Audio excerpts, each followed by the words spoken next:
Assalamualaikum warahmatullahi wabarakatuh. Salam, Om Swastiastu, Namo Buddhaya, salam kebajikan, Rahayu. Perkenalkan kami dari kelompok Hukum Tata Negara kelas D. Saya Aditya Dwi Ramadan dengan NIM 13 12 300 180 dan di sebelah saya ada. Saya Ahmad Zakira Mahendra dengan NIM 13 12 300 209.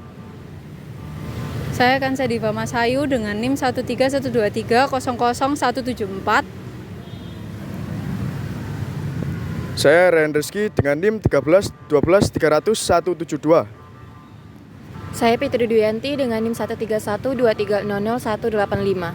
Sebelumnya terima kasih untuk Mas dan Mbak telah menyempatkan waktu untuk menjadi pembicara dalam sesi wawancara kelompok kami pada hari ini. Kami akan mengajukan beberapa pertanyaan, tapi sebelum itu dimohon untuk memperkenalkan diri. Ya, terima kasih. Perkenalkan, nama saya Freddy. Saya dari Fakultas Swasta yang ada di Surabaya. Perkenalkan, nama saya Meli. Saya seorang mahasiswi di salah satu universitas swasta di Surabaya. Baik, saya akan langsung menuju ke pertanyaan yang pertama. Pertanyaan pertama, apakah Mas dan Mbak ini mengetahui tentang hukum tata negara? Untuk menurut saya, hukum tata negara yaitu mengatur berbagai aspek ya, termasuk struktur negara, sistem pemerintahan, pembagian kekuasaan, sistem politik, hak dan kewajiban warga negara, serta pelindungan hukum terhadap warga negara yang ada di Indonesia ya contohnya. Yang saya ketahui tentang hukum tata negara merupakan bentuk hukum yang mendefinisikan hubungan antara berbagai lembaga di dalam suatu negara. Baik, pertanyaan yang nomor 2, apakah Mas dan Mbaknya ini mengetahui tentang lembaga negara di Indonesia? Dari saya, berdasarkan undang-undang yang saya ketahui, lembaga tata negara itu terbagi menjadi ada 5 ya, yaitu DPR, DPD, Presiden dan Wakil Presiden, Mahkamah Agung, dan Mahkamah Konstitusi. Menurut saya ada MPR, DPR, MA, MK, DPD, Presiden, dan BPK.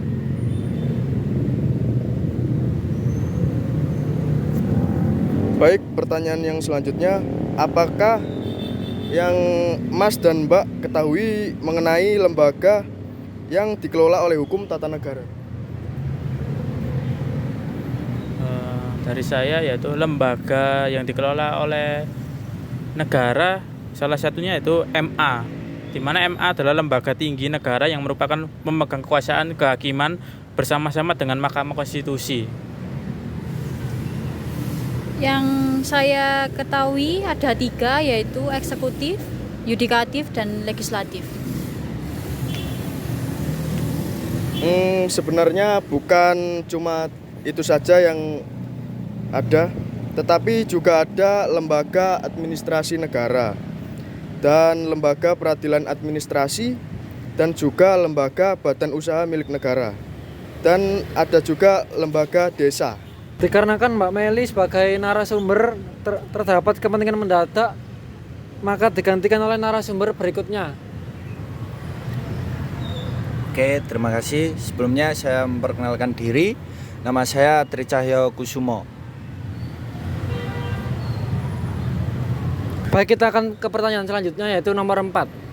Apakah Anda mengetahui mengenai teori Hans Kelsen? Untuk teori tersebut saya kurang tahu. Begitupun juga saya untuk teori tersebut belum paham ya. Mungkin Masnya bisa menjelaskan apa itu teori. Baik, jika belum mengetahui mengenai teori Hans Kelsen, akan saya beri penjelasan sedikit mengenai teori Hans Kelsen. Menurut Hans Kelsen, seorang ahli hukum dan filsuf Austria, negara adalah suatu sistem tata hukum yang mengatur bagaimana seseorang harus bertanggung jawab atas perbuatan-perbuatannya di masyarakat dan bersifat memaksa. KLSN berpendapat bahwa negara terbentuk dari kelompok-kelompok sosial yang mempunyai kesatuan politik dan telah berdaulat. Menurut KLSN juga, setiap individu, orang ataupun lembaga dapat disebut sebagai suatu organ negara apabila berfungsi untuk menciptakan norma dan menjalankan norma sekaligus. Pernyataan KLSN yang ketiga yaitu juga mengemukakan bahwa lembaga-lembaga negara adalah individu atau badan yang menjalankan fungsi tertentu yang ditetapkan oleh tata hukum. Penting untuk dicatat bahwa organ negara tidak selalu berwujud organik, melainkan dapat juga berupa individu atau badan yang menjalankan fungsi-fungsi tertentu dalam sistem tata hukum. Bagaimana? Ya, saya rasa udah benar itu. Saya rasa kalau Dari teori tersebut mungkin bisa disimpulkan bahwa dari hukum tata negara ini hampir sesuai ya dengan teori tersebut. Baik, untuk pertanyaan selanjutnya, apakah menurut Mas sebagai masyarakat umum, lembaga terkait sudah menjalankan tugasnya dengan baik? kalau menurut saya pemerintah di saat ini itu sudah mengimplementasikan tugasnya, namun masih kurang baik khususnya dalam penegakan hukum. Dari saya yaitu mungkin untuk penerapan atau pelaksanaan dalam sistem tata negara ini masih ada kekurangan ya. Kita sebagai masyarakat ini masih ada kekurangan, contohnya untuk SDM, sumber daya manusia. Di mana pemerintahan ini masih berfokus dalam infrastruktur pembangunan dan penerapan undang-undang. Namun mereka lupa atas sumber daya manusianya. Contohnya kita lihat di sektor pertanian, sektor perikanan dan lain sebagainya itu masih ada kekurangan. Contohnya warga atau masyarakat yang kurang mampu, masih ada kemiskinan. Kalau semisal tata negara ini sudah berjalan normal dan sesuai dengan teori tersebut, seharusnya di Indonesia ini tidak ada kemiskinan ya. Seperti itu.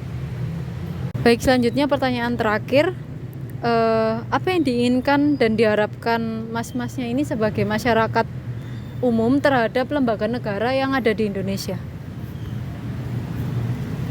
Harapan kami yaitu khususnya bagi lembaga negara untuk bisa untuk bisa bersikap adil terhadap masyarakat yang ada di Indonesia. Karena Indonesia ini kita tahu banyak ya, berbagai macam pulau. Contohnya kita tahu sekarang ini Papua, di mana Papua ini sangat-sangat sangat-sangat kasihan kita lihat. Contohnya kekurangan gizi, pendidikan yang kurang, listrik, air bersih itu kurang. Maka dari itu lembaga negara harus bisa dengan cepat menindak itu agar Indonesia bisa menjadi negara yang makmur ya. Kita lihat KKB. Kenapa KKB ingin merebut Papua? Ya karena itu Papua itu memiliki sumber daya alam yang sangat besar. Contohnya kita lihat PT Freeport. Itu kan baru saja beberapa tahun ini masuk di Indonesia untuk penghasilannya. Tapi kita masih lupa terhadap masyarakat yang ada di sana. Seperti itu. Ya, saya setuju dengan pendapatnya Mas Freddy. Saya akan menambahi saja tentang pemerintah lembaga negara untuk menindaklanjuti yang lebih maksimal untuk Papua. Yang pertama tentang pelayanan kesehatan. Di Papua itu sangat membutuhkan pelayanan kesehatan. Karena di sana itu kotanya jauh dari kota yang lainnya. Makanya untuk kesehatan itu susah. Dia sangat membutuhkan, dan sedangkan di Papua ini sumber daya manusianya juga rendah. Makanya orang Papua ini sifatnya berontak. Dan ada yang namanya istilah OPM atau KKB ini. Karena dia kekurangan pendidikan, akhirnya dia berontak, ingin berjaya atau membuat negara sendiri di dalam negara Indonesia. Nah, seperti itulah lembaga negara untuk masyarakat umum ingin menindaklanjuti agar tidak memakan korban atau nyawa TNI atau Polri yang sebagai untuk keamanan negara. Itu saja pendapat saya.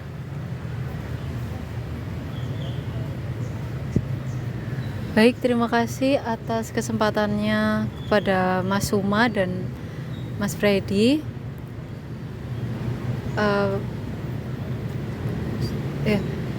Sekian sesi wawancara pada hari ini. Terima kasih Mas Suma dan Mas Freddy. Wassalamualaikum warahmatullahi wabarakatuh.